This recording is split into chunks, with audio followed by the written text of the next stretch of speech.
दोस्तों, सर्दियों में लोग अक्सर खांसी के शिकार हो जाते हैं। कुछ लोग खांसते खांसते इतना परेशान हो जाते हैं कि वो सही से सांस भी नहीं ले पाते।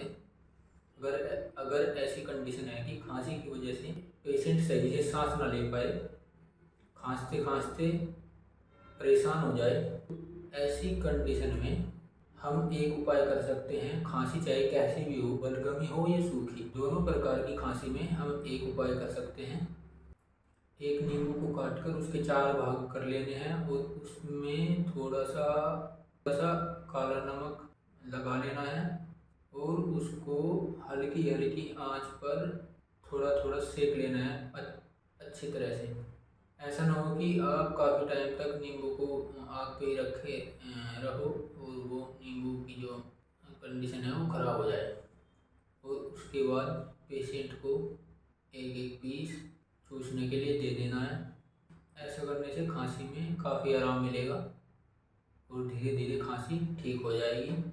धन्यवाद। आपका दिन शुभ हो, स्वस्थ रहो, मस्त रहो।